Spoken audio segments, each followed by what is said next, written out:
नमस्कार व्यूअर्स, मैं हूं अमीश देवगन और आप देख रहे हैं देश की सबसे लोकप्रिय डिबेट आर पार। योगी राज में विकास का दाव, माफिया तंत्र पर प्रहार और विरोधियों के खिलाफ परिवारवाद की बड़ी हुंकार। क्या यह 2022 में भारतीय जनता पार्टी की विजय का फॉर्मूला बनेगा? यह बड़ा सवाल है, क्योंकि उत्तर प्रदेश के कुशीनगर में देश के प्रधानमंत्री नरेंद्र मोदी ने 2022 के चुनाव की लाइन और लेंथ को तय कर दिया है या फिर करने का प्रयास किया है।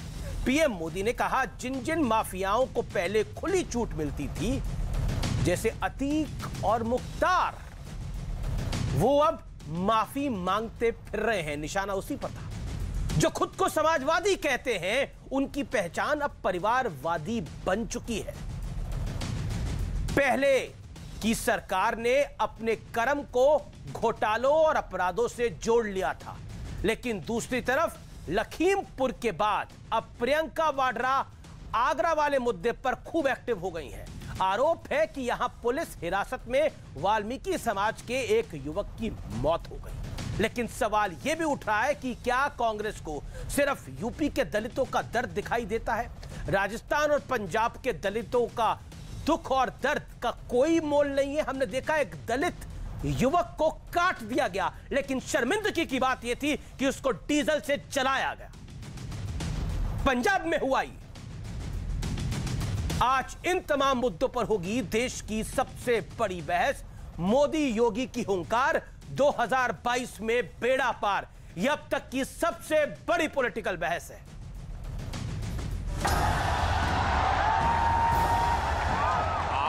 योगी जी के नेतृत्व में यहां माफिया माफी मांगता फिर रहा है।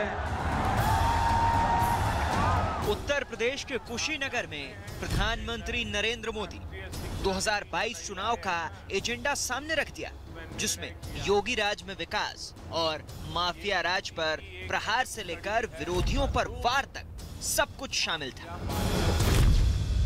पहले जो सरकार यहां पर थी, उसकी नीति थी माफिया को खुली छूट, खुली लूट। आज योगी जी के नेतृत्व में यहां माफिया माफी मांगता फिर रहा है कि इन लोगों की पहचान समाजवादियों की नहीं, परिवारवादी की बन गई।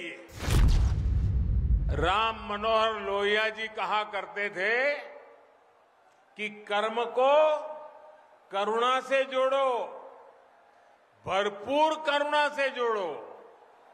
लेकिन जो पहले सरकार चला रहे थे, उन्होंने गरीब के दर्द की परवाह नहीं की।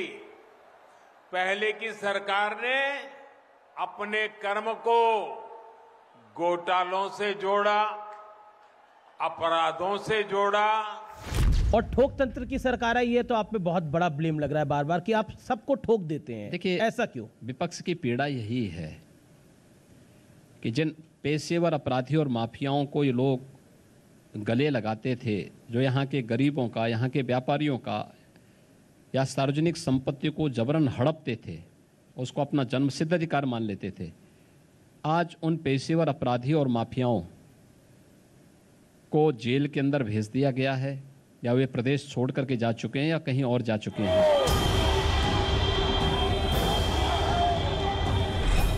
लेकिन इसी बीच आगरा में पुलिस कस्टडी में सफाई कर्मी की मौत के आरोप वाले मुद्दे को प्रियंका वाड्रा ने लपक लिया। मृतक के परिवार से मिलने जा रही प्रियंका को आगरा एक्सप्रेसवे पर हिरासत में ले लिया गया। इस बीच सवाल यह भी उठा कि आखिर विपक्ष को राजस्थान, पंजाब या दूसरे राज्यों के दलितों का दर्द क्यों नहीं दिखता।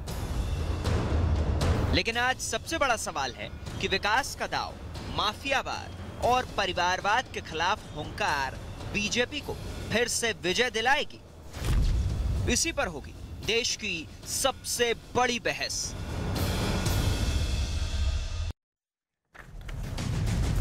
और अब वक्त है आर पार के सुप्रसिद्ध विश्लेषण का। मैं एक एक करके आपको पॉइंट वाइज पॉइंट विश्लेषण दूंगा। परिवारवाद, समाजवाद और माफियावाद का विश्लेषण सुनिए। परिवारवाद का मुद्दा कांग्रेस और समाजवादी पार्टी की दुखती रग है। आप सोच सकते हैं कि प्रियंका गांधी वाड्रा, राहुल गांधी, सोनिया गांधी, दूसरी तरफ मुलायम सिंह यादव, अखिलेश यादव और साथ साथ बाकी भी उनके भाई धर्मेंद्र यादव, ये परिवारवाद से नरेंद्र मोदी का तात्पर्य है। बीजेपी ने यूपी में विकासवाद बनाम परिवारवाद का दाव चल दिया। उन्होंने बोला हम विकास की बात करते हैं, ये परिवार के विकास की बात करते हैं। यह बड़ा सवाल है। योगी सरकार ने जो अतीक अहमद, मुख्तार अंसारी जैसे बाहुबलियों को लाचार कर दिया है, जिसको कहते हैं, जिनकी पूर्वांचल में ठसक बोलती थी, पूर्वांचल में इसी भाषा का इस्तेमाल होता है, ठसक बोलती थी, आज वो गिड़गिड़ाने लग गए हैं। यह मजबूत स्थिति हुई है। यह योगी आदित्यनाथ का कमाल है, ऐसा प्रधानमंत्री मोदी ने कहा। माफियावाद पर लगाम से लोगों में सुरक्षा की भावना बढ़ी है। माफिया जब कंट्रोल में आएगा तो निश्चित तौर पर पहले अवैध कब्जे, आप अगर एनसीआर में रहते हैं, गाजियाबाद, नोएडा में, तो वहां पे हूटर वाली गाड़ियां, ये सामान्य बात थी, उस पर लगाम लगी है। इससे लॉ एंड ऑर्डर बेहतर हुआ है। परिवारवाद के चक्कर में समाजवाद क्या हाशिए पे चला गया है? इस मूल सवाल के साथ मैं इस डिबेट को ओपन करता हूं और मेरे साथ बात करने के लिए आज की इस चर्चा में गौरव भाटिया है, बीजेपी के प्रवक्ता, जो कि रूलिंग पार्टी है देश में भी और उत्तर प्रदेश में भी। मेरे साथ सुप्रिया श्रीनेत है, कांग्रेस पार्टी की नेता है, प्रवक्ता है, कल प्रियंका गांधी वाड्रा के साथ प्रेस कॉन्फ्रेंस में भी शामिल थी, जब एक बड़ी अनाउंसमेंट करी। कहते हैं वो गेम चेंजर अनाउंसमेंट भी यूपी के लिए हो सकती है। मेरे साथ असीम वकार जुड़ रहे हैं, उनका अभिनंदन है, जो कि ओवैसी साहब की पार्टी के हैं। मेरे साथ अनुराग भदौरिया इस समय है समाजवादी पार्टी से। मेरे साथ जानी मानी लेखिका है शुभराष्ट्रा, उनका भी अभिनंदन है। आप तमाम लोगों से मेरा निवेदन है कि अपनी अपनी टर्न पे बोलेंगे तो बेहतर होगा। चर्चा आप पांचों लोग बहुत ही एक्सपीरियंस्ड लोग हैं, तो अच्छी चर्चा के लिए जरूरी है कि सबकी बात सुनी जाए। अनुराग भदौरिया, जब भी परिवारवाद की बात करते हैं सवाल खड़ा हो जाता है। क्या आपको लगता है आपको दोहरी मार पड़ रही है? पहला मोदी और योगी की जोड़ी और दूसरा प्रियंका गांधी वाड्रा, उन्होंने दिखा दिया है कि असली विपक्ष अब हम है। देखिए, जब प्रधानमंत्री जी बोल रहे थे बिल्कुल सही बोल रहे थे। आज प्रधानमंत्री जी माफियाओं को बचाते घूम रहे हैं। कौन है माफिया? जो गृह राज्य मंत्री के कैबिनेट में, वो खुद कहता है कि मैं सांसद और मंत्री से ज्यादा बड़ा गुंडा हूं। मैं गुंडा कहलाना ज्यादा पसंद करता हूं, क्योंकि हमें इसी से लोग जानते हैं। हम यहां पे लोगों को रहना मुश्किल कर देते हैं, 2 मिनट में लोगों को ठीक कर देते हैं। उसको और उसके पुत्र श्री पे, जो उनके पुत्र श्री हैं, रौंदने का आरोप है कि उन्होंने किसानों को रौंद दिया। इतना खुलेआम कोई बोल सकता है क्या? लेकिन प्रधानमंत्री जी बोल रहे हैं, बधाई के पात्र हैं कि वो गुंडों को बचाते घूम रहे हैं। दूसरी बात, ये योगी जी सरकार में आपने क्या बोला? योगी जी से ठोक देते हैं। बिल्कुल सही कह रहे थे योगी जी। यहां कौन किसको ठोक रहा है पता नहीं। जनता गुंडों को गुंडे, जनता को परिवारवाद की बात, तो परिवारवाद की बात आपको चुप गई। सुन तो लीजिए, अब मैं बात पूरी कर लूं। बात को पूरा करिए, लेकिन परिवारवाद की बात चुप गई। चुप नहीं गई, समझ नहीं। परिवारवाद पर आप क्या कहते हैं? क्या समाज सपा में परिवारवाद नहीं है जो सवाल प्रधानमंत्री ने उठाया? आऊंगा, बोलने तो दो। मैं बोलने दे रहा हूं, बोलने तो दो प्रभु, आ रहा हूं सब पे।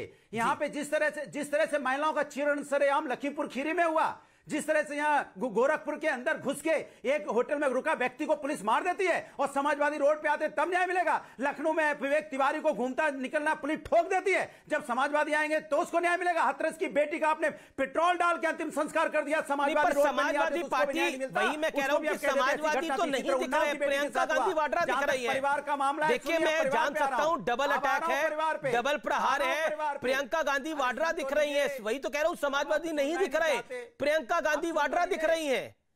हर विरोध में प्रियंका गांधी वाड्रा दिख रही है, आपकी टीस तो दूसरी है।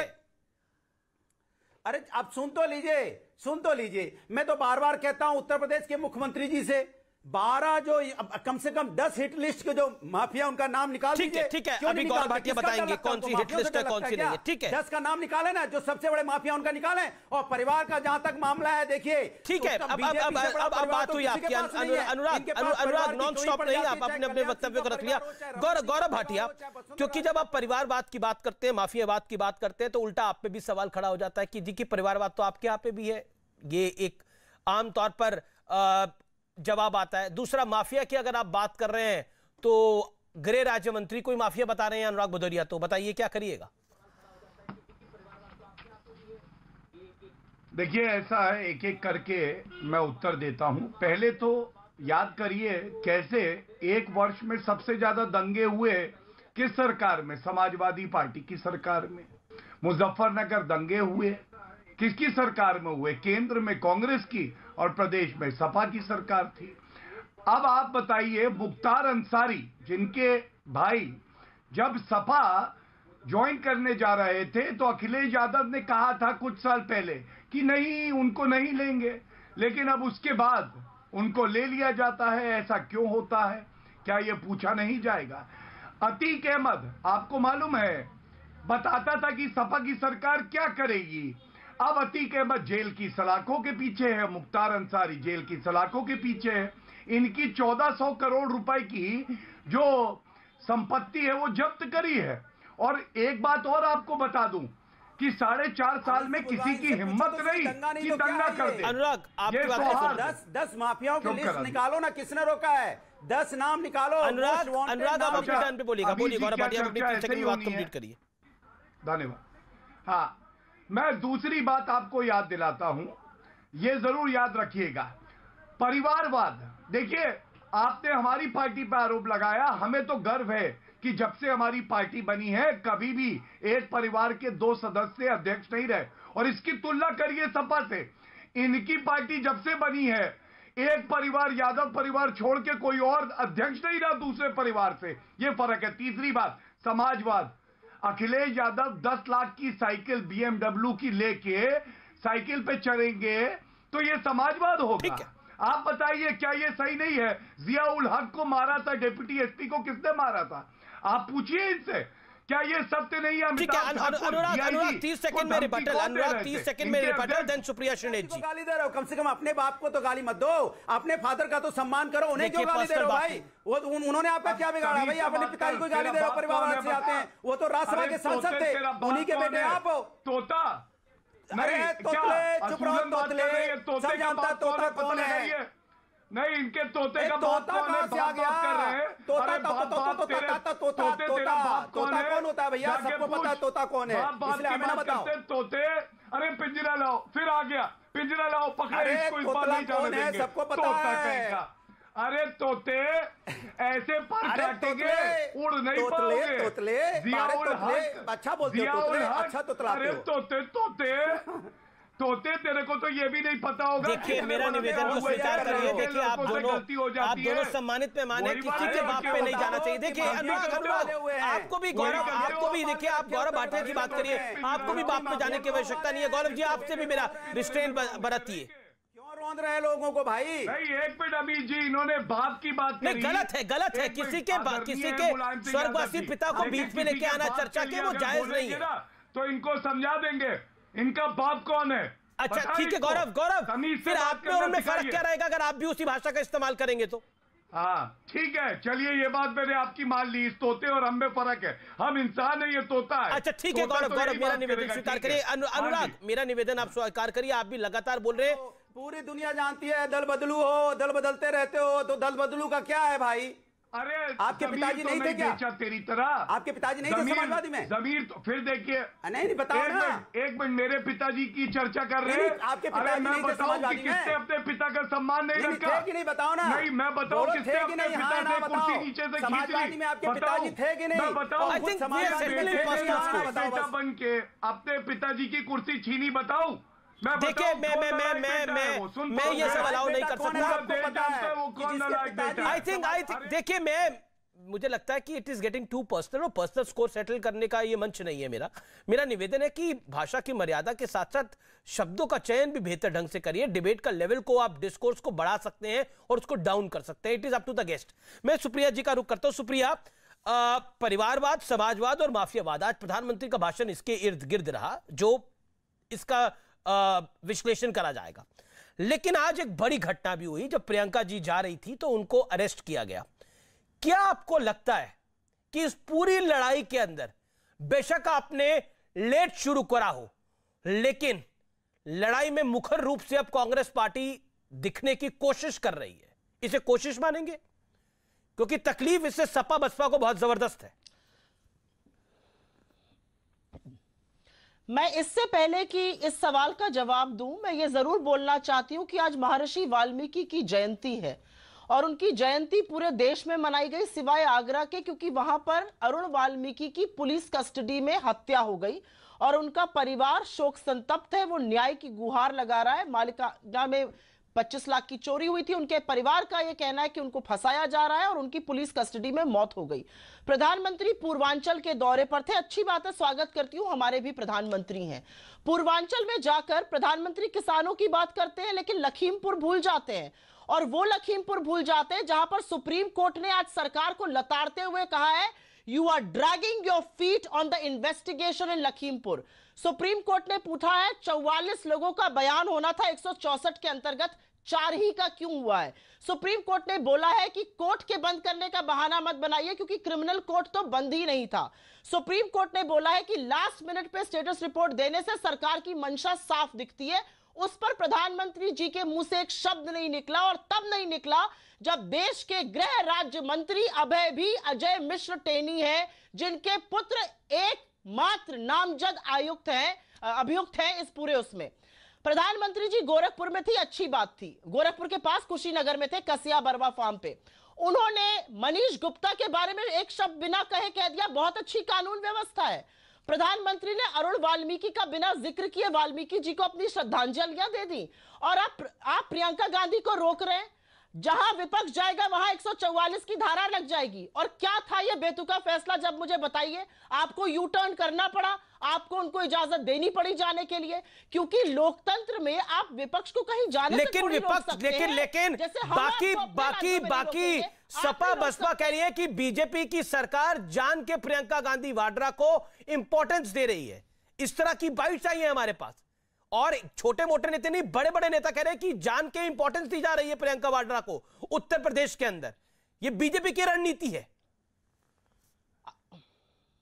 अब ऐसा है कि प्रियंका गांधी जी अगर पिछले कई सालों से खड़े होकर योगी जी को घेर रही हैं, उनके कुशासन का पर्दाफाश कर रही हैं, तो दिखाना ही पड़ेगा उनको। अगर वो राजनीति में एक नए अध्याय की बात करती है तो उनको आपको दिखाना ही पड़ेगा। लेकिन मैं आपकी अनुमति से 10 सेकंड लेके एक बड़ी पर्सनल बात आपसे आज शो पे करूंगी। प्रधानमंत्री मोदी जी ने महाराजगंज का जिक्र किया, जो कि मेरा कर्मभूमि है, मेरा कार्यक्षेत्र है। मेरे पिता ने वहां पे अपने जीवन के 50 वर्ष दिए। प्रधानमंत्री मोदी जी कुशीनगर, हमारे बगल वाले जिले में, एक हवाई अड्डे का उद्घाटन कर रहे थे। मेरी मोदी जी से हाथ जोड़ के प्रार्थना है, महाराजगंज एक बॉर्डर डिस्ट्रिक्ट है, नेपाल से हमारा बॉर्डर है। महाराजगंज एकमात्र जिला मुख्यालय है उत्तर प्रदेश में जहां पर रेलवे लाइन नहीं है। मेरे पिता ने अथक परिश्रम के बाद उसको पास कराया था 2013 में, लेकिन वहां के सांसद, जो कि मोदी जी की सरकार में मंत्री है, वो लाइन बंद हो गई। उस लाइन को जोड़िए, हमारे जिला मुख्यालय को रेल से जोड़िए, लोगों को रेल की सुविधा। ठीक है, ये इंपॉर्टेंट पॉइंट है, बाद में बिठाइएगा। ठीक है, जवाब मैं ले लेता हूं। गौरव भाटिया, प्रियंका वाड्रा को आप आगे बढ़ा रहे हैं, यह विपक्ष आप पे आरोप लगाता है। और दूसरी चीज, एक आरोप कांग्रेस आप पे लगाती है कि आप प्रियंका वाड्रा से डरते हैं, इसीलिए उनको जाने नहीं देते। जवाब सुप्रिया की बात का। देखिए, ऐसा है कि जब कम पढ़ लिख के कोई आ जाए और इस तरह की अनर्गल बहस करने लगे तो यही होता है। इन्होंने देखिए आपके चैनल पे क्या माना, 2013 में इनके पिताजी ने स्वीकृत कराई थी रेलवे लाइन, 2004 में इनकी सरकार आई थी, मतलब 9 साल तक वो निष्क्रिय रहे। इनकी सरकार निठल्ली और निकम्मी रही, ये कहना चाह रही है ये। दूसरा, इन्होंने वाल्मीकि समाज की बात करी। सुप्रिया जी को मैं बता दूं, आप जानती है कृष्ण वाल्मीकि कौन है? राजस्थान में भी वाल्मीकि समाज जो है ना, थू कर रहा है कांग्रेस पे। मालूम है क्यों? ये कृष्ण वाल्मीकि जो है हमारा भाई था, दलित परिवार से, उसकी लिंचिंग हुई और कार्रवाई आपकी सरकार ने नहीं करी थी, इसलिए वाल्मीकि समाज की बात तो आप कभी ना करिएगा। तीसरी बात, अमीर जी, अगर प्रियंका वाड्रा उत्तर प्रदेश जाती हैं, आप कह रहे दिखाई दे रही हैं, दूरबीन लाइएगा विश्व की सबसे अच्छी, उससे भी कांग्रेस पार्टी कहीं दिखाई नहीं देगी उत्तर प्रदेश में। और राहुल गांधी को तो फुस्सी बॉम्ब बना दिया ना इन्होंने। राहुल गांधी विफल हुए, अमेठी हारे, पूरी तरह से इनका सुपड़ा साफ हुआ, तब अब प्रियंका वाड्रा आई हैं। प्रियंका वाड्रा का भी क्या अंजाम होगा, ये जब 2022 के नतीजे आएंगे पता चल जाएगा। लेकिन सुप्रिया जी से मैं भी एक व्यक्तिगत बात करूंगा। मध्य प्रदेश में कांग्रेस की कार्यकर्ता का बलात्कार होता है, ये कहा जा रहा है, और इनकी पार्टी के एमएलए का बेटा है, इनसे सवाल पूछ लिया, ये बगल में बैठी हुई थी, ये कहती है no no no, we will talk about women empowerment only in UP. Madhya Pradesh की जो हमारी बहन है वो इंतजार करे, ये यहां बैठी है। अब आप बताइए, राजस्थान में महिलाओं के साथ सबसे ज्यादा रेप हुए 2019 और 20। ठीक है गौरव, लेट सुप्रिया रिप्लाई, सुप्रिया जवाब। अगर मध्य प्रदेश में हमारी बहन के साथ बलात्कार होता है, इनसे कोई प्रश्न नहीं पूछ सकता है। वाल्मीकि समाज के साथ दलितों के साथ प्रेम, एक सेकंड, ठीक है आपने बोला दलितों के साथ प्रेम, वाल्मीकि समाज के साथ प्रेम आपका उन्हीं राज्यों में क्यों दिखाई देता है जहां पर बीजेपी का शासन है? राजस्थान में क्यों नहीं दिखता, एमपी में क्यों नहीं दिखता, पंजाब में क्यों नहीं दिखता? पंजाब में तो एक जिस तरह से सिंघू बॉर्डर पर एक दलित को काट के मारा गया और उसके बाद उसको डीजल से जला दिया गया, ये बड़ी बहुत ही खराब घटना थी। बोलिए सुप्रिया जी, सिलेक्टिव अप्रोच क्यों है? अमीश जी बिल्कुल खराब घटना थी, लेकिन मैं आपसे एक बात पूछना चाहती हूं, क्राइम के बाद प्रशासन और पुलिस क्या करता है उस पर राजनीतिक पार्टियां रिस्पॉन्ड करती हैं। चाहे राजस्थान की किसी भी घटना का आप नाम ले लीजिए, क्या वहां पर विपक्ष के किसी भी व्यक्ति को जाने से रोका गया? क्या 60 घंटे तक इलीगल डिटेंशन में रखा गया? क्या वहां पर जाने वाली गाड़ियों को रोक दिया गया? 144 धारा लगा दी गई? नहीं, ऐसा नहीं हुआ। लेकिन उत्तर प्रदेश में आप अपने घर से निकलकर अगर किसी भी व्यथित व्यक्ति के पास जाना चाहिए और अगर आप कांग्रेस पार्टी या विपक्ष में है तो 144 की धारा लग जाएगी। कुछ ही दूरी पर कुशीनगर में हजारों लोग एकत्रित थे, वहां 144 की धारा नहीं लगेगी। हमारे तो मुख्यमंत्री ने मुंह खोलकर कहा है कि पूरी की पूरी भाजपा आए और मिले उन व्यथित लोगों से और बताए हमने क्या कानून व्यवस्था का पालन नहीं किया है। अगर ऐसा है तो बात करते हैं, अगर नहीं है तो अपने प्रदेशों में तो लॉ का पालन करिए। सीधी सी बात यह है, उत्तर प्रदेश एक ऐसा अकेला प्रदेश है जहां पर लेकिन आप देखिए, एक एमएलए के बेटे पर रेप का आरोप है, वो भी कांग्रेस की कार्यकर्ता के साथ। वो एमएलए कांग्रेस में ही है, वो एमएलए कांग्रेस में ही है। उल्टा प्रियंका जी उस पर जवाब नहीं देती। बीजेपी का सवाल है, प्रेस कॉन्फ्रेंस में प्रियंका जी उस सवाल को अवॉइड कर देती है। मैं आपको बताती हूं, अरे खुद नहीं जवाब दे रही थी।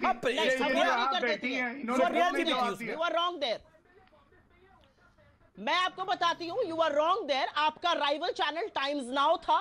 टाइम्स नाउ का एक अपना एजेंडा होता है, वो हर जगह वो एजेंडा चलाना चाहते हैं, उनका कैमरा उनके रिपोर्टर पे होता है।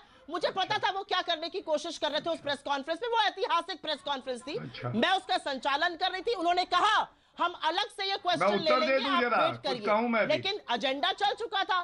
खैर, मैं इसके बारे में ज्यादा बात नहीं करना चाहती हूँ। मुझे लगता है आप राइवल चैनल की बात शायद अपने चैनल पर करने में सहज ना हो, लेकिन मैं ये जरूर कहूंगी कि कल जो 40% महिलाओं की बात हुई, अगर भाजपा वाकई वॉक द टॉक करना चाहती है महिलाओं पर, अगर आप हाथरस पर एक औरत के ठीक है गौरव बाटिया जवाब, ठीक है गौरव बाटिया जवाब, मैंने जो दुष्कर्म किया उसको ना नकारिए, तो आप आइए मैदान में और करिए ऐतिहासिक कामों की बात। वो आप करिएगा नहीं। लेकिन आपको नहीं लग रहा प्रियंका, लेकिन सुप्रिया आपको नहीं लग रहा, आपको नहीं लगता कि जो कांग्रेस के एमएलए ने के बेटे ने कांग्रेस के कार्यकर्ता के साथ जो भी घटनाक्रम हुआ है, रेप हुआ है या कुछ भी हुआ है, उसके ऊपर एक सफाई आनी चाहिए पार्टी की? क्या आपको नहीं लगता ये महत्वपूर्ण सवाल है? Forget what which channel what is their agenda. क्या ये आपके एजेंडा में नहीं है बतौर महिला? एब्सोल्युटली। क्या ये आपके एजेंडा में नहीं है बतौर महिला? बिल्कुल है। मुझे तो लगता है मध्य प्रदेश की भाजपा सरकार को बिल्कुल law should take its own course. ठीक है, मेरे साथ असीम बकार भी है, मेरे साथ असीम बकार भी है और सुभराष्ट्रा भी है। एक सेकंड गौरव भाटिया, मैं आपको मौका दे रहा हूं। सुभराष्ट्रा 40 सेकंड में आप अपनी बात को रखिए। क्या आपको लगता है एजेंडा ड्रिवन पॉलिटिक्स हो गई है?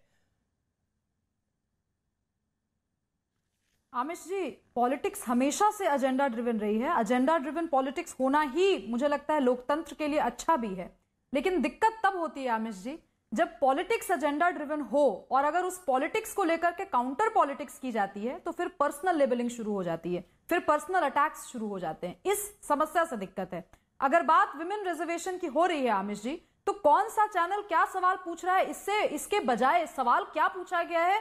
एक प्रोग्रेसिव नेता का, एक नया अध्याय शुरू करने वाली नेता का एजेंडा शायद वो होना चाहिए। लेकिन जब एजेंडा सिर्फ इस पे हो जाए कि मुझे लेबल करना है और लेबल करके किसी भी व्यक्ति की बात को उसका जवाब दिए बिना उसकी बात को हटा दीजिए, उस व्यक्ति का ही खंडन कर दें, उस ऑर्गेनाइजेशन का ही खंडन कर दें, ये मुझे लगता है कि बहुत ही शर्मनाक बात है।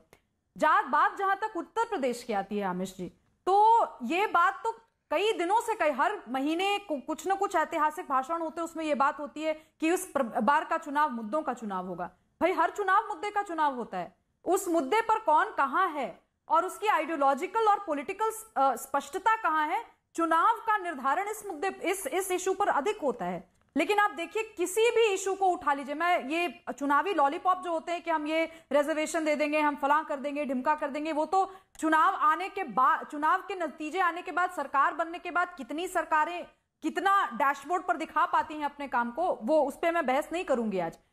कृषि कानून को लेकर के इतनी बड़ी बड़ी बातें की गई आमिश जी, कितने लोगों ने कहा कि हम कर्जा माफ कर देंगे किसान का, आज तक हुआ नहीं। तो इन सभी मुद्दों पे जाकर के डिरेल नहीं करते हैं कॉन्वर्सेशन को। लेकिन आपका जो मूल सवाल है कि क्या एजेंडा ड्रिवन पॉलिटिक्स हो गई है, बिल्कुल हो गई है, होनी चाहिए, इसका स्वागत भी है। लेकिन जो नेता हैं, चाहे वो विपक्ष के हों या पक्ष के हों, वो जनता के सवालों से तिलमिलाए नहीं, पर्सनल आक्षेप ना करें। मेन मुझे लगता है अपील एक जनता की। आसिम वकार, आज माफिया माफी मांगते हुए फिर रहे हैं, प्रधानमंत्री ये कह रहे हैं, और ये जो माफिया हैं उनके साथ आप अलाइनमेंट करना जा रहे हैं।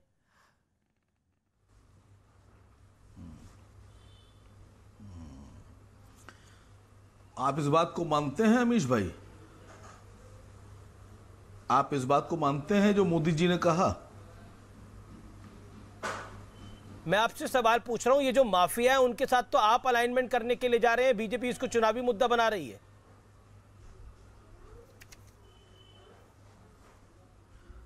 आज जब मैं डिबेट पे आ रहा था जी, तो मुझे एक साहब का फोन आया, उन्होंने कहा किस टॉपिक पे डिबेट है आपकी अमीश भाई के चैनल पर? तो मैंने कहा मोदी जी ने बताया है गुंडा राज, माफिया, क्रिमिनल्स। तो उन्होंने मुझसे कहा कि अमीश साहब से कहिएगा जरा उत्तर प्रदेश के 25 जो क्रिमिनल एमएलए हैं उनके नाम लिख के बैठे हैं। तो हमने कहा लिख के बैठेंगे, बड़े पत्रकार हैं वो।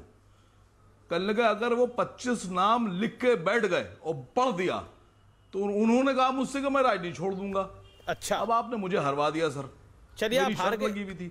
चुनाव तो नहीं हारेंगे आप, मेहनत कर रहे हैं। आपको चाहिए था मोदी जी चुनाव तो नहीं हारेंगे आप, मेहनत कर रहे हैं। मुझे बताइए, ये माफियाओं के साथ आपने मुझसे सवाल पूछा, आपको लग रहा है ये माफियाओं के सहारे चुनाव जीत जाएंगे? सुनिए तो सर। अरे सुन तो रहा हूं, सुन रहे हैं मेरी। मैं कह रहा हूं माफियाओं के सहारे चुनाव जीत जाएंगे। मैं तो सरल सवाल पूछ रहा हूं आपसे, इतना आसान सवाल है। हम क्यों चाहते हैं आप हारें? हम क्यों चाहेंगे आप हारें? देखिए कितना मुस्कुरा के बोल रहा हूं सर जी। सर उत्तर प्रदेश में जो आंकड़ा है सरकारी और गैर सरकारी जी पॉलिटिशियंस का और पत्रकारों का, वो ये कहता है कि 143 एमएलए अच्छा भारतीय जनता पार्टी में क्रिमिनल हैं। आपको बीजेपी के जो क्रिमिनल एमएलए हैं उनसे तकलीफ है, लेकिन अतीक अहमद, मुख्तार अंसारी से कोई तकलीफ नहीं है। मैं सवाल पूछ रहा हूं आपसे, आपको बीजेपी के जितने क्रिमिनल एमएलए हैं उनसे तकलीफ है? नहीं, यही तो अतीक अहमद और मुख्तार अंसारी से कोई आपको तकलीफ नहीं है? वो अल्लाह के बंदे हैं सर। आपने जी सर 26 मिनट बाद बोलने को दिया आपने। 26 सेकंड तो सुन लीजिए सर। हाँ 40 सेकंड नहीं तो हम भी आपसे कह रहे हैं कि मुख्तार अंसारी, अतीक अहमद बहुत बुरे लोग हैं, बहुत बुरे लोग हैं। बुरे लोगों को तकलीफ है आपको, लेकिन जो 143 एमएलए भारतीय जनता पार्टी में है उन पर तो मारे डर के आप नहीं सुनने को तैयार हैं। आप खाली, मैं बोल रहा हूं आप सुनिए, मैं बोल रहा हूं आप सुनिए, खाली आप तो सुनने तक को तैयार नहीं है 143 एमएलए के बारे में। आपको मुख्तार अंसारी, जलियांवाले बाग की तरह से सुनिए सर, एक सेकेंड, आपको मुख्तार अंसारी और जो दूसरा माफिया है अतीक अहमद, वो आपको अल्लाह के बंदे नजर आ रहे हैं। आप कह रहे हैं कि उसमें तो कोई तकलीफ नहीं है, बाकी 140 की हम बात कर लेते हैं। मुख्तार अंसारी और अतीक अहमद को हम लेके आके गवर्नेंस का मॉडल देंगे। मतलब हो सकता है कि जब आपकी सरकार आए तो मुख्तार अंसारी सीएम हो जाए, अतीक अहमद डिप्टी सीएम हो जाए। तो ये आपका गवर्नेंस का मॉडल है, मतलब पब्लिक ये समझे। नहीं तो आप नहीं, वो तो ऊपर वाले की करम है, कोई कुछ भी बन सकता है। अब जैसे आज आप जो हैं, नहीं करम तो किसी का भी होता है, करम तो किसी का भी होता है। बीजेपी के एमएलए पे आप बोलने पे तैयार नहीं। ना मैं तो सभी एमएलए पे बोलने को तैयार हूं। मैं तो अतीक अहमद पे भी बोलने को तैयार हूं। मैं तो अजय मिश्रा टेनी पे भी बोलने को तैयार हूं। मैं तो हर विषय पे बोलने को तैयार हूं। लेकिन अतीक अहमद और मुख्तार अंसारी में आप धर्म देखते हैं, आप अपराध नहीं देखते। समस्या ये होती है, समस्या ये होती है जब आप अपराधी को धर्म से पहचानते हैं। अपराधी को अपराध से पहचानिए, सबसे ज्यादा आवश्यक वो है। मैं एक अंतराल के लिए रुकता हूं, उसके बाद असीम भाई आप ही से वापस शुरू करूंगा, वादा करता हूं। छोटा सा ब्रेक। Welcome back. आप देख रहे हैं देश का सबसे लोकप्रिय कार्यक्रम आर पार। मेरे साथ असीम वकार है। असीम वकार, आपको बीच में मुझे टोकना पड़ा था और रोकना पड़ा था क्योंकि ब्रेक का वक्त था। असीम वकार, मेरा सवाल यह है कि मुख्तार अंसारी और अतीक अहमद के सहारे आप कौन सा गवर्नेंस मॉडल देंगे जो खुद माफिया है? सर वही वाला मॉडल देने की कोशिश करेंगे कि अभी 10 जुलाई 2021 को एडीआर ने एक रिपोर्ट सबमिट की है। उत्तर प्रदेश सरकार, ये भारत की सरकार में जो 78 मिनिस्टर हैं, इनमें से 33 मंत्रियों ने यह हलफनामा दिया है कि उनके खिलाफ आपराधिक मामले हैं। जो मोदी जी करने जा रहे हैं वही करने की कोशिश करेंगे हम लोग भी। मुख्तार अंसारी और अतीक अहमद के सहारे। इसमें सीएम कौन होगा, डिप्टी सीएम कौन होगा, गृह मंत्री कौन होगा? सर दूसरी सुनिए, नहीं देश भी सुने ना कि ओवैसी साहब की पार्टी अतीक अहमद और मुख्तार अंसारी के सहारे गवर्नेंस मॉडल दे रही है माफिया विवाद में।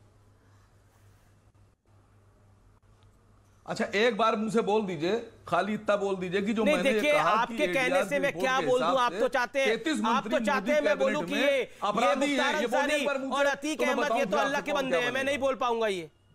गौरव भाटिया जवाब इस बात का, मोदी जी जो मॉडल दे रहे हैं वही देंगे अतीक अहमद और मुख्तार अंसारी? सर मैं भी नहीं बोल पाऊंगा।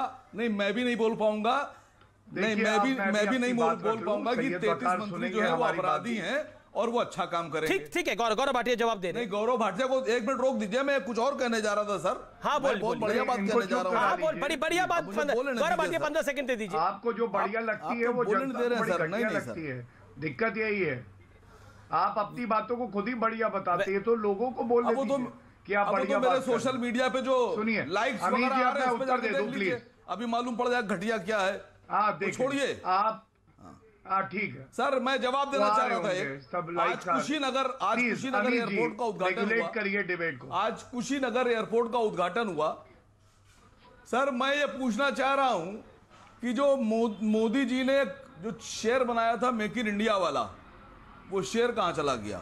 और दूसरी बात, कुशीनगर का तो आपने उद्घाटन किया, अब एयरपोर्ट तो किसी और ने बनाया, उद्घाटन आपने कर दिया। अमीर जी ये गलत बात है। ठीक है गौरव भाटिया, अपनी बात को रखिए। देखिए गौरव भाटिया, अपनी बात को रख लीजिए। मंगलोर तिरुवनंतपुरम। ठीक है, आपने बीजेपी पे अटैक करा, पिछले 3.5 मिनट आपने यही करा। जवाब सुन लीजिए ना।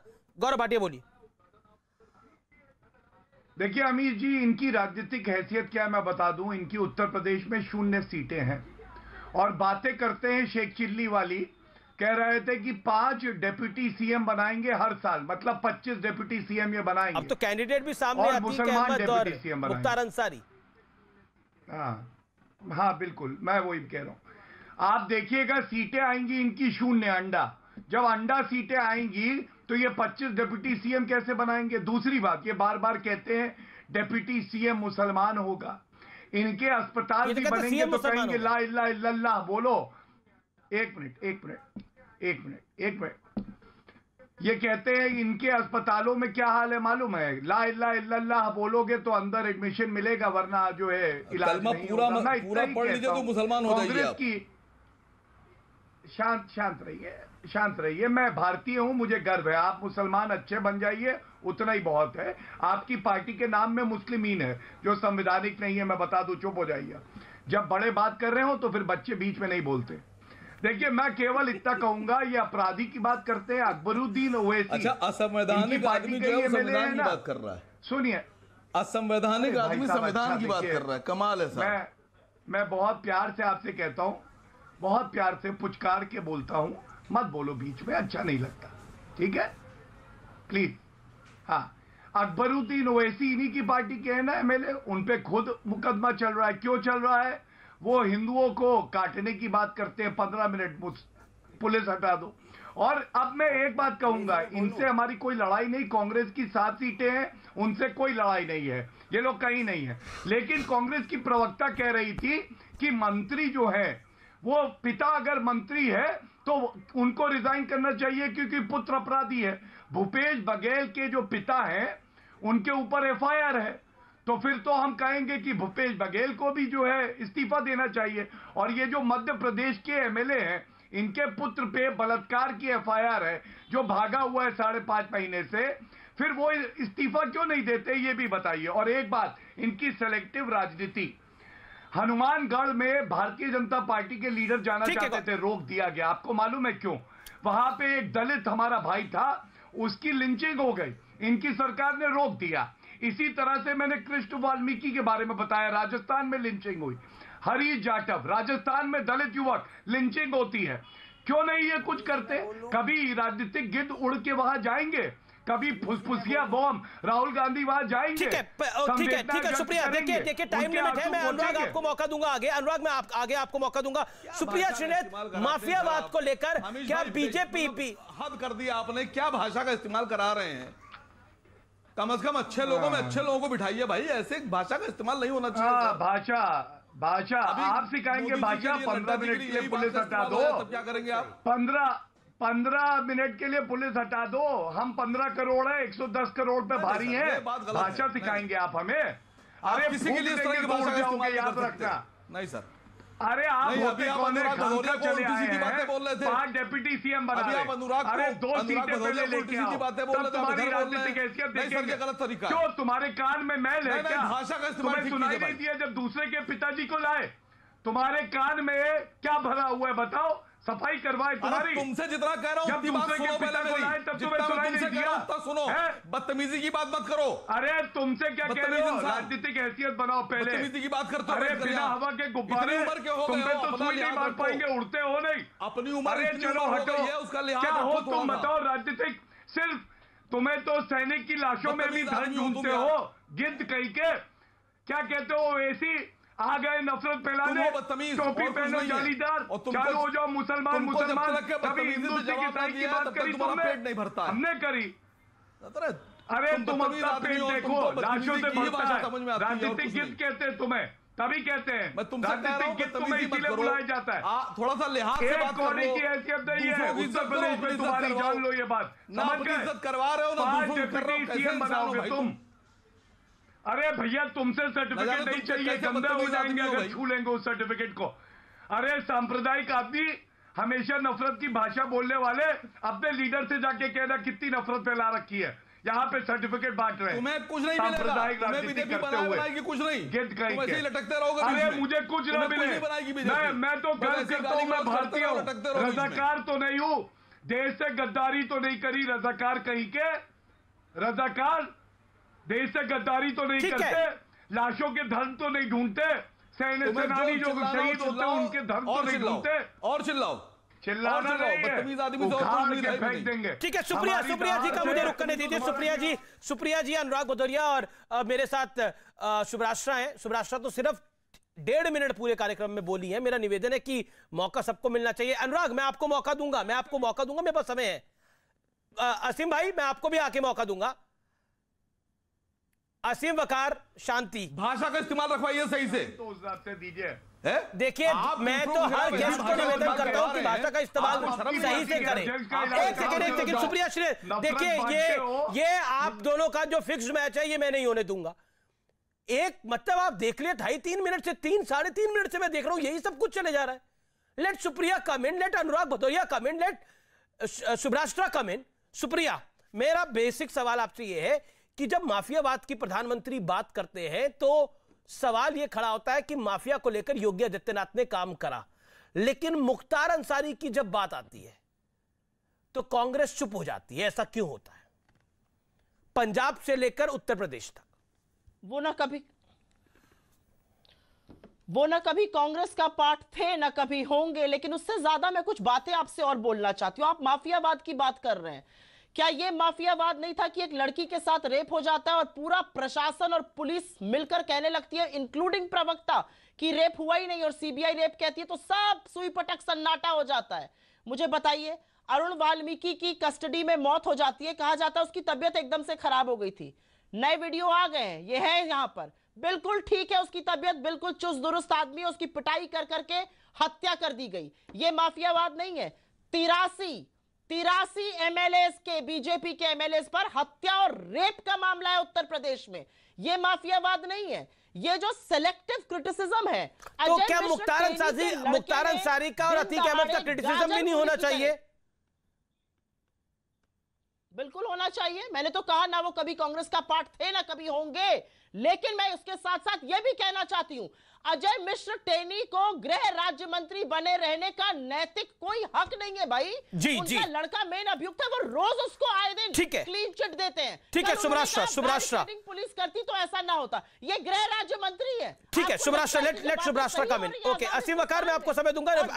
पहले मैं सुब्राष्ट्रा के पास जाऊंगा, फिर अनुराग के पास जाऊंगा। सुब्राष्ट्रा, यहां पर यह बात कही गई, एक सेकंड, यहां पर यह बात कही गई कि फलाने मुख्यमंत्री के पिता हैं, उन्होंने अवरोध नहीं डाला, उनके खिलाफ एफआईआर हुई, वो मुख्यमंत्री, उनके हस्ताक्षर से उनके खिलाफ प्रोसीडिंग हो रही है। यहां पर तो पिता रोज सवेरे उठ के क्लीन चिट देता है, पुत्र से कहता है तुम्हारे हियरिंग डिस्टेंस में 5 वकील रहेंगे, घबराना मत, मैं यही लखीमपुर में बैठा हूं। ये गृह राज्य मंत्री देश के बने रहेंगे। ठीक है सुप्रिया, देखिए टाइम लिमिट को फॉलो करिए। सुप्रिया, मेरा निवेदन मानिए, टाइम लिमिट को फॉलो करिए। ओके सुब्राष्ट्रा जी। आमिश जी, मॉरल हाई ग्राउंड लेने का तो समय बिल्कुल भी नहीं है। ये लाल बहादुर शास्त्री जी के समय की राजनीति नहीं है कि अगर आपके कार्यकाल में रहते हुए कुछ गलत होता है बतौर रेलवे मंत्री या बतौर कृषि मंत्री या कुछ भी, तो सबसे पहले आकर के रेजिग्नेशन होता है। वो जमाना, वो कांग्रेस, वो भाजपा, वो AIMIM, हालांकि भाजपा AIMIM उस समय थी नहीं, मैं फिर भी कह रही हूं, वो राजनीतिक दौर कुछ और था, ये राजनीतिक दौर कुछ और है। जो लोग इतनी शुचिता की बात कर रहे हैं, मैं कहूंगी तो सुप्रिया जी तुरंत उछल करके इस पे अपनी प्रतिक्रिया दे देंगी, लेकिन ये बात सच है कि इतनी बड़ी बात की कल प्रियंका गांधी ने अपने प्रेस कॉन्फ्रेंस के दौरान, और उसके बाद प्रवक्ता आकर के ये कह रहे हैं कि उनके बेटे और उनकी मां पर ये आरोप है तो उनको हट जाना चाहिए। इनके अपने पति पर, प्रियंका गांधी के अपने पति पर भूमि अधिग्रहण का मामला है किसानों का। क्या प्रियंका गांधी ने राजनीति से संन्यास दिया? एक तो ना ये हमारे कल्चर में और हमारे समाज में एक बहुत अच्छी आदत थी आमिश जी की, वैयक्तिक ग्रोथ जो होता था ना, वैयक्तिक ग्रोथ, वैयक्तिक आध्यात्म को बहुत महत्व दिया जाता था। ये पता नहीं कब से ये सिस्टम आया है कि पिता जो कर रहे हैं वही कर्म पुत्र करे, पुत्र जो कर रहा है वही कर्म उसका पुत्र करे। इस तरीके की जब बात होगी तो फिर ये सवाल उठेंगे। जब आप राजनीतिक विरासत को लेकर के उसी पे पल रही हैं, उसी पे पोषित हो रही हैं, चाहे किसी के पिता राजनीति में हो, किसी की मां, किसी के भाई, किसी के दादी नानी राजनीति में हो, तो ये सवाल पूछा जाएगा कि ऐसे तो परिवारवाद करने में बहुत इंटरेस्ट आता है, मजा आता है, लेकिन जब बात आपके पति पे आती है तो प्रियंका गांधी ने क्यों आज तक एक प्रेस कॉन्फ्रेंस नहीं की? फार्मर्स इशू, किसानों का मुद्दा इतना बड़ा मुद्दा है विपक्ष के लिए, लेकिन आज तक प्रियंका गांधी वाड्रा ने आकर के कोई प्रेस कॉन्फ्रेंस नहीं की कि मेरे पति को बाइज्जत बरी किया जाए जनता की अदालत में। बाकी जो अदालत करेगी मैं उस पर सवाल नहीं उठा रही हूं। अंतिम बात आमिश जी, राजनीतिक हैसियत तब होती जब इनके अपने पार्टी के समर्थक दल AKA AIMIM, AKA RJD, इनके विमेंस रिजर्वेशन बिल की जो बात पार्लियामेंट में चल रही है, आधिकारिक तौर पे जो चल रही है, मैं चुनावी वादों की बात नहीं कर रही है, उस पे मुहर लगा सकते हैं। ये तो चाहे प्रियंका। ठीक है सुप्रिया 20 सेकंड में जवाब देना अनुराग भदौरिया। सुप्रिया 20 सेकंड में जवाब देना अनुराग जी। जनमत तो बन नहीं पाया। सुप्रिया 20 सेकंड में जवाब देना अनुराग भदौरिया। 20 सेकंड्स। 2014 और 2019 के घोषणा पत्रों में भाजपा ने 33% सदन में विमेंस रिजर्वेशन बिल की बात करी थी। 8.25 साल होने को आ गए, एक शब्द सुनाई नहीं दिया। और मैं व्यक्तिगत मेरे नेता पे आरोपों का राजनीतिक लोगों को जरूर जवाब दूंगी, राजनीतिक सलाहकारों को और विशेषज्ञों को करके कहा नहीं देने की जरूरत हम चाहते हैं। मुझे ऐसा लगता है कि हाथरस में जो हुआ, जो लखीमपुर में हुआ, वो किसानों के साथ अन्याय था। किसानों को गाजर मूली की तरह ठीक है अनुराग, और हम यहाँ पर बैठ के अनुराग भदौरिया देन असीम वकार। ओके अनुराग, परिवारवाद, माफियावाद, आप तो मुख्तार अंसारी के परिवार के साथ पार्टी आपकी खड़ी हो रही है, उनके भाई को आपने पार्टी में ले लिया है। तो बीजेपी को तो बैठे बैठे मुद्दा मिल ही रहा है। सुन तो लीजिए, आजम खान, मुख्तार अंसारी एयरपोर्ट, सुन तो लीजिए, आप बोलने नहीं दोगे। अरे ठीक है, बोलने दीजिए मुझे। जिस कुशीनगर का उद्घाटन हुआ वो समाजवादी ने बनाया, समाजवादी ने उसकी आधारशिला रखी, समाजवादी ने जमीन दी, समाजवादी ने बनाया। इन्होंने जहाज उतार के कह दिया हमने बनाया। यही में भारतीय जनता पार्टी की आदत हो गई है, राम नाम जपना, पराया काम अपना। एक बात और, ये कुछ प्रवक्ता ऐसे हैं जो आज बीजेपी की बात कर रहे हैं, कल मेरी कर रहे थे, परसों ओवैसी की भी करेंगे, हो सकता है कांग्रेस से भी करें, क्योंकि बिना पैदी के हैं। ये किसी बात करेंगे तो इनकी बात को बुरा मत मानिए कोई भी, क्योंकि ये किसी पार्टी की बात कर सकते हैं, क्योंकि इनका कोई विवेक नहीं है, इनका कोई अपनी आधार नहीं है, इनकी कोई आइडियोलॉजी नहीं है। ये पावर के साथ आइडियोलॉजी को लुढ़क जाते हैं। ये लुढ़कू लोग हैं, दो गाली दे, अच्छा लगेगा, कहीं भी लुढ़क जाएंगे। अब जिनको लुढ़कना है उनके बारे में अरे गद्दार कहीं के, भ्रष्टाचारी, मैंने किसी का नाम नहीं लिया, एंकर हैं, व्यक्तिगत टिप्पणी करी। अरे भ्रष्टाचारी कौन है पता है? मेरे पिताजी का नाम लिया पार्टी को छोड़ के दूसरी पार्टी में शामिल। अभी कह रहे थे ठीक नहीं, अनुराग जी ठीक है, कल ओवैसी की पार्टी में चला गया। मुझे लगता है कि पर्सनल कांग्रेस की पार्टी में कांग्रेस ठीक है, अपना दल के पार्टी में चला जाओ तो अपना दल ठीक है, शिवसेना में चला जाओ तो शिवसेना ठीक है। भैया आइडियोलॉजी तो बताओ क्या है? तुम्हें तो कोई लेगा नहीं, थूकते नहीं लोग तुम पे। देखिए, मुझे लगता है भाषा की मर्यादा रखिए। ये देखिए, मेरा निवेदन ये है। ओके, असीम वकार, आप अपने वक्तव्य को रख लीजिए, मैं आपको लास्ट वर्ड दे रहा हूं, मेक योर पॉइंट। आसिम बोलिए। सर, वक्त बहुत कम है, लिस्ट बड़ी लंबी है। आपसे गुजारिश ये है सर, आपसे गुजारिश ये है कि अभी आप स्क्रीन पर चला रहे थे परिवारवाद, उसमें आपने कांग्रेस के परिवार के नाम लिखे, समाजवादी के परिवार के नाम लिखे, लेकिन मैं आपसे गुजारिश कर रहा हूं राजनाथ सिंह और पंकज सिंह का नाम भी लिखिए, उसमें प्रेम धूमल और अनुराग ठाकुर का नाम भी लिखिए, उसमें मुंडा परिवार का नाम भी लिखिए, उसमें प्रमोद महाजन के परिवार का नाम लिखिए। एक सेकंड, परिवारवाद की परिभाषा को अगर आप अपने तरीके से पढ़ना चाहते हैं तो आप अपने तरीके से पढ़िए। परिवारवाद की परिभाषा यह होती है कि अध्यक्ष का बेटा अध्यक्ष। हाँ, परिवारवाद की परिभाषा यह होती है कि अध्यक्ष का बेटा अध्यक्ष ही बनेगा। परिवारवाद की परिभाषा यह होती है। मैं ब्रेक ले रहा हूं, लेकिन ब्रेक के बाद भी न्यूज़ 18 पे लगातार खबरें जारी हैं।